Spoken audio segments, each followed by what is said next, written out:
বানর ও কুমিরের গল্প। একসময় এক নদীর ধারে একটি বট জামগাছ ছিল। সেই গাছে এক বুদ্ধিমান বানর বাস করত। গাছটিতে অনেক মিষ্টি জাম ফলত, আর বানরটি সেগুলো খেয়ে সুখে দিন কাটাত। একদিন এক কুমির নদীর তীরে এসে বিশ্রাম নিচ্ছিল। বানরটি কুমিরকে দেখে বলল, বন্ধু, তুমি কি ক্ষুধার্ত? এই নাও, কিছু মিষ্টি জাম খাও। কুমির জাম খেয়ে খুব খুশি হল। সে প্রতিদিন আসতে লাগল আর বানর তাকে ফল খাওয়াত। ধীরে ধীরে তাদের মধ্যে ভালো বন্ধুত্ব গড়ে উঠল। একদিন কুমির কিছু জাম তার স্ত্রীর জন্য নিয়ে গেল। কুমিরের স্ত্রী জাম খেয়ে খুব খুশি হলেও লোভী হয়ে বলল, যে বানর এত মিষ্টি ফল খায় তার হৃদয় নিশ্চয়ই খুব সুস্বাদু। তুমি সেই বানরের হৃদয় এনে দাও।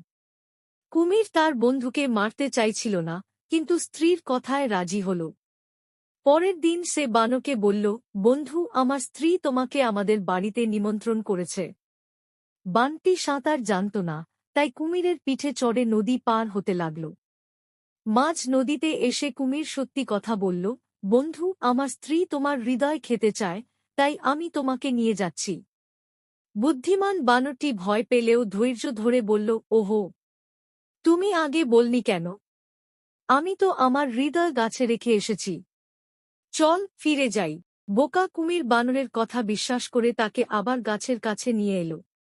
বানটি সঙ্গে সঙ্গে গাছে উঠে নিরাপদে বসে বলল, বন্ধু, কেউ কি নিজের হৃদয় বাইরে রেখে দেয়? তুমি খুবই বোকা। তুমি বন্ধুত্বের বিশ্বাস ভেঙেছ। কথা শুনে কুমির লজ্জিত হয়ে চলে গেল। নৈতিক শিক্ষা, মোরাল, বুদ্ধি ও উপস্থিত বুদ্ধি বিপদ থেকে রক্ষা করে। বিশ্বাসঘাতক বন্ধুর উপর ভরসা করা উচিত নয়।